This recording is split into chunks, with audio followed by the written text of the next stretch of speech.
Nerderotic.com. Nerderotic.com. Greetings, everyone. How are you? Welcome back to Nerdrotic Live, and we are back to reviewing television, which is part of my bread and butter. And of course, I pull a rookie mistake as soon as I start, but I fixed it immediately. And that's how we professional YouTubers handle it. And we are covering Mr. Robot Season 4, Episode 2, which and Payment Required, which obviously I missed episode 1 because I was going late with the Inquisition on my main channel and covering Batwoman. Believe me, while Batwoman got me a lot of clicks, I would rather have reviewed Mr. Robot because it's been a 2-year break. And I was surprised how much I remembered after I watched the first episode because I didn't recap season 3. Now, I had watched all of season 3 a couple times. I reviewed it in detail, and you can see those reviews on my main channel. They are on a playlist. But yeah, it's been a long break, and I'm going to go over the first episode just real quick because we need to talk about what they did in the beginning. And by the way, I spoil everything. I assume you watch the episode, so you have been warned. You will be spoiled for episode 1 and episode 2. I'm not really going to do a recap. I'm going to do more of a review. Episode 1, Angela dies like right in the first 5 minutes, and she, I believe, is staying dead. Now, White Rose is still on her mission to complete her project, a project that my former co-host and I surmised was some kind of time travel device, dimensional travel. I know it's going super sci-fi and it probably has nothing to do with that, but they have planted the seeds. They had planted the seeds with a younger Angela possibly meeting an older Angela when White Rose tricked her into thinking she could see her mother again. We, of course, find out that Price was her happy. And we got a major revelation in this episode. So the first episode was brilliant. And my concern was that Mr. Robot would fall prey to what Westworld Season 2 fell prey to and the later years of Game of Thrones, which was getting caught up in the current political woke a thing that's going on in Hollywood right now. We're firmly still in the Me Too Time's Up era. And this is not the case with Mr. Robot. I thought, especially after watching some of the post episode specials or whatever with Sam Esmail, and we know where he lies politically, but he keeps it primarily out of his storytelling. There's certainly that aspect in this, but this, was done in the Occupy era. It still takes place in 2015, 2016. And that's what I love about this show. This show was always a little bit, I don't know, Matrix fight meets Fight Club.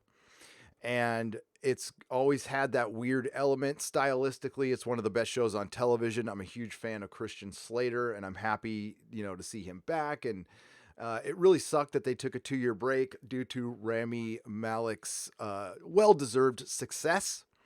But it was nice to see it back. It was a good slow burn of a first episode. It was an hour long, and the big change was Elliott's not talking to us. And it's Mr. Robot talking to us, and we find out that Elliott is pushing people away. So I don't want to bury the lead on this one. It's the ending that this episode was all about. But the part you were supposed to connect with was Darlene and Elliott reconnecting over the death of their mother. And we follow them while they are dealing with the death of their mother. At first, they seem like they're happy about it because she was pretty damn cruel to them. And they are initially, but then they aren't. And they have to deal with it. And this is all on top of Elliott probably having about a week to live because he has to finish his part of the Dark Army project and produce, or every run around him will die. And that's probably going to happen anyway. Price was, in the beginning of the first episode, tried to plead with Angela not to try to do anything stupid or she would die. She ended up dying. This caused Price to turn. Elliott was suckered into a building in the first episode with Mr. Robot, and he did die. And then he was brought back at the end because thankfully he was found by Price, who has turned. In the beginning of this episode, we get a background on White Rose's whole scheme. And White Rose, he and she are a major Bond villain in all the best ways. And this Deus Corporation, which runs E-Corp, E-Corp's just a front for the Deus Corporation, is all a big front for this project that's happening in the Congo. Who knows what it is? It could be like the time travel version of the Hadron Collider, somewhere in, I'm sorry, it's Sweden, whatever, the particle accelerator, the big particle accelerator. It reminds me of that. So I don't know how many episodes we have this season. I will be covering every episode. I don't know if I'm going to cover them every Sunday night. If I don't cover it Sunday night, I'll cover it Monday morning for sure. So we get a little bit, there's some really juicy scenes in this. There is the part where Mr. Robot is talking to Elliott and he's telling him that he has to deal with the death of his mother. And he doesn't handle it well. And then he talks to us and he's all, that could have gone better. Fuck you. That was my favorite scene. That was great. We find out that the connection, through this big monologue at the beginning of the episode where we get the whole background on the Deus Corporation and White Rose, we find out that the one connection that Price had was the girl Darlene killed last season when F Society took over her smart house. She did it by accident. She tasered her, and I guess she had some heart problem. Again, it was 2 years ago. I don't totally remember everything. So Darlene's had that hanging over her head. She's also had the death of Angela hanging over her head. So she's been coked out for the first episode anyway. And Elliott has just been trying to get to the bottom. The first episode we had Jake Busey in it, and Elliott busted him on, looking at dirty stuff on the internet. There's so many things I can't say on YouTube that I could say 2 years ago that are now get me demonetized. But you know what I mean. P to the E to the D to the O. The dude was that. And that was a callback, of course, to first season.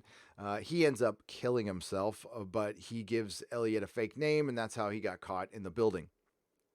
So Elliott is revived. We get the big recap of the Deus Corporation. We get a great scene with Price and White Rose where he walks in and he's all, your tree's unbalanced, or you're unbalanced your tree's off a little bit.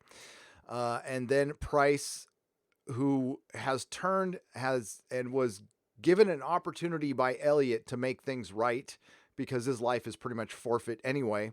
So they have to get all the members of the Deus Corporation together. The only way to do that is for Price to resign as CEO of E-Corp. And luckily, every person from the Deus Corporation, which, God, that reminds me of a Delos from Westworld.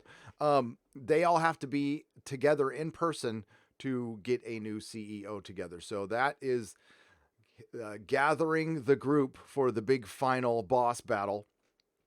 And we'll see what monkey wrenches are thrown in. And the rest of the episode is them dealing with the mother's death. I actually thought this was done really well. It could have been long and drawn out, but it was, listen, Rami Malek and whoever's playing Darlene, sorry, I'm forgetting your name, are fantastic together. They really work well. They have great chemistry. And they're funny as hell. I laugh a lot in these episodes. They're going over what they're going to do with their mom. They want to go to some safety deposit box, and there's somebody sitting right next to them in a Santa, or not a snowman costume. And you don't really think about it till right at the end when the snowman gets up and goes, condolences. It's stuff like that makes Sam Esmail good. Is he good enough to do Battlestar Galactica, Ronald D. Moore's universe? I don't think so. No, I don't think that's something he needs to be messing with. He should go do something else. Do Buck Rogers. Remake Buck Rogers.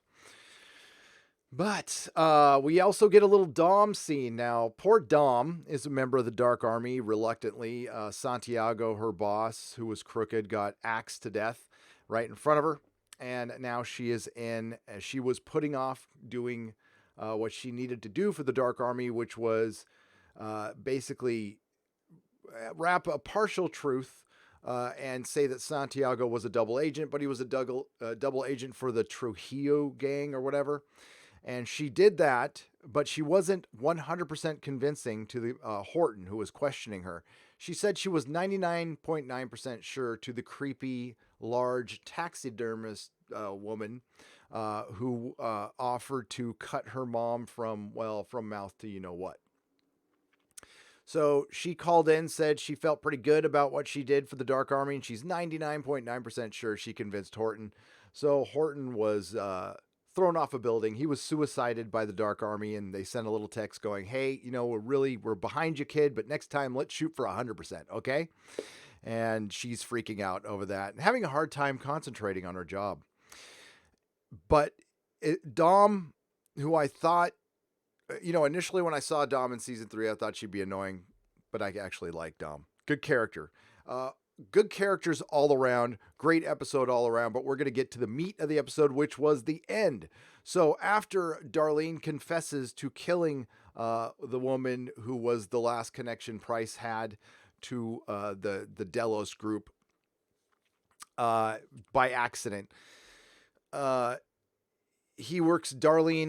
finds out what he's up to, and she is now in on what he is trying to do, which is, take down the Dark Army. He was trying to protect her, but really it's pointless because they would have found her and killed her anyway. And that's basically what she says. So she is in.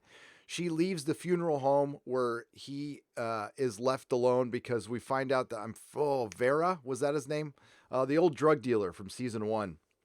Has come back, and and Darlene mentions this, and Elliott's like, that's news to me. I did not know that. And we see Mr. Robot in the background. She leaves the funeral home, and he goes to Mr. Robot. He's all, dude, why are you withholding information from me? And he's like, I wasn't. That nobody told me anything about him coming back.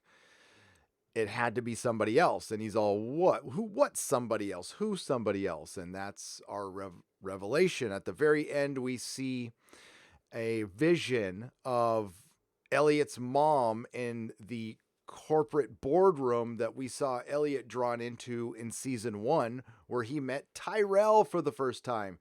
And the whole Tyrell is Elliott theory, well, looks like you guys, ladies and gentlemen, you were right. Tyrell is Elliott. Now I'm going to have to go back and see how that works. We're going to see if Tyrell was talking to other people. We all suspected this, especially with that one scene when Elliott meets Tyrell's wife at the time. She's holding the baby, and she is acting very strange around him. I think everybody pretty much figured it out back then. So I don't know, maybe just because it's been a 2-year break, but the little kid in the waiting room looked more like Tyrell than Elliott, who was talking to Elliott's mom. And Elliott's younger mom comes into the boardroom, says it's too soon. And the kid goes, is it Mr. Robot? Is it Elliott? And she's all, no, it's somebody else. So I'm figuring it's Tyrell. I could be wrong. I'm not sure. But excellent episode. 2 great episodes. So this show, to me, hasn't lost anything. Now, season 2 was really wonky. It had great moments. It had not so good moments. I thought season 3 was much better. And this, so far, I'm liking it so far. I'm digging it. So we're going to go to the chat. This isn't going to be super long, folks, because I have been live streaming for like 3 days straight. Again, I'm wearing my Justice for Anas shirt. If you're not aware, there's a GoFundMe out there right now. It's gofundme.com/ is it F or something? / Justice for Anas. Just look for the Justice for Anas GoFundMe. We're trying to get money together for Anas Abdeen, who is suing Star Trek Discovery for plagiarism for tardigrades. Details on the GoFundMe, plus I've done a video about it. You can check it out. Let's check out some of this chat. What's up, Stray Dog? Ian Peter Davidson, good evening. You're on fire today, Gary. Thank you, Random Brad Creates. The fire is waning. The fire is waning. So I do everything live on this channel. So essentially these will be short reviews. I'm not going to do much of a recap like I used to do. I'm just going to tell you what I thought. And honestly, I'm loving this show, and I'm so happy there's something good out. We have recently seen Joker, and this show, which has the unreliable narrator. And the unreliable narrator, when done well, can be a very interesting way to tell a story, especially when it's like this. Now, I don't know. I'm going to have to go back and rewatch and see how tight everything is. I think Sam Esmail is stylistically one of the best showrunners out there. Really is. Well done, sir. Don't really agree with all your politics, but I don't agree with all my wife's politics, so that's great. I need a Lost in Space robot in my collection. You know, I do, Darth Scipio, but I'd want a life-size, like George R.R. Martin, Robbie Robot version, which I couldn't fit in here. I've already got a pinball machine and a video game I can't fit in here. I am still awake. Deef. Mr. Twisted, 72 for $1.99. Don't watch Robot here for the stream. That's awesome. Thanks. I love the loyalty. I don't know how many people are still watching a show that took a 2-year break that's in its final season, but I'm going to give it a go. That's why it's on Nerdrotic Live. I get what clicks I get. I don't really mind. This one I do for fun and as a completist because, damn, I put a lot of time into the show and a lot of theorizing. Yes, Larry, that's what I should have called this, the Mirror Universe. Plus, yes, my camera's flipped around because usually where the Mr. Robot is, the chat will be going up and down. And then I want to look like as a matter of fact, that's what I'll pop in there. Give me just a second. We will go to window capture and we will change that right now. Boom. No, that's not it. There we go. You're going to see two of me for a second. And then we're going to get up there. Well, that doesn't look right. There we go. And this is a really fancy operation we got here. Okay. Real fancy operation. And then I will put that one down and down. No, that doesn't work. All right, that'll just have to work. You'll have to see the bottom part, but that works. And then we'll get the current chat up. I know, that's creepy. So, but now it looks like I'm looking at the chat, right? Because usually I'm facing the other way. So, how dare you agree to disagree with your wife? I know. I should be working on my book, but instead I'm looking at pictures of P51s while listening to you. You got to take a break from the creativity. You do. I still have a video to finish for tomorrow morning, which I'm not going to work on tonight. So it'll probably be like a lunchtime video instead of a morning video, but it is about the Joker. It's about the Joker. I really haven't done any Joker videos. I did a review, but that's going to be out tomorrow. It's mainly taking aim at some of the critics of it. Purchasing a couple of Anos tees to be sent to Oz tomorrow. Well, Random Brad Creates, thank you. Flex on that one. Appreciated. A stream at 1 a.m. West Coast time. You're crazy. Mr. Miles, what's up? Yes, I'm tired, but I promised I would do Mr. Robot. And this is my third live stream today. But I love it. It's fun. Yes, we don't need a double, Gary. That's bad. That's not good. Lady Mist started watching Mr. Robot, but is starting season 2 at your recommendation. So far, I'm enjoying it. Thanks. Good. Listen, the best episode of the series is in season 2, and you will know what I'm talking about when you see it. It's a mind blower. It's an absolute mind blower. Let me make sure I am not missing any. Okay, good. I just want to make sure I'm not missing any super chats there. I'm not expecting any tonight. Mr. Robot is an awesome show. It certainly is. And it really, again, hasn't missed a beat. So I'm pretty impressed that, Rami Malek is like an A-list actor now, and he's back on a show to finish it out. And he doesn't look a day older. For one, the guy doesn't age. He's freakish in that sense. And it really does feel like this was a show made in 2015, which is really cool. So I am thankful for that. Funny you should mention Joker. I watched 5 hours of Batman the Animated Series today. Christy, I have been since I've watched the Joker, I've watched The Dark Knight, I've watched a bunch of 66 Batman. My Batman, I don't know, love has been rekindled. The flame has been rekindled. I'm gathering all my Joker figures, and I'm going to put them in a place back there. I hope they do a Joaquin Phoenix version. I really do. Put that right next to my my Heath Ledger. I like the show. They play one episode every week. They do? Where? Where you are? That's cool. It's probably. I don't. This is be a good show to binge after it airs weekly, of course. But that's the perfect show if you're sick and you've never, because you're kind of in that weird mood when you're sick sometimes, because it's a dark show, so but it's funny too. It's got tons of levity. It's a perfect show for when you're sick and you want to just have your brain twisted. Joker may break a billion, a serious 70s styles movie. Copycats are coming, but they will be comic book based. Yeah, and listen, it'll be terrible. It'll be terrible. You can't copy the Joker, just like you can't copy the Dark Knight. On Amazon. Okay. Yeah, it'll be available the next day. All right, kids. I'm going to cut. I told you this one's going to be short. I'm going to cut it, but Mr. Robot was fantastic. I will be back next week. I will cover it again either Monday morning or late Sunday night because it's going to get crowded on Sunday. We're doing Watchmen and Batwoman next Sunday on my channel. So that I'll probably be up.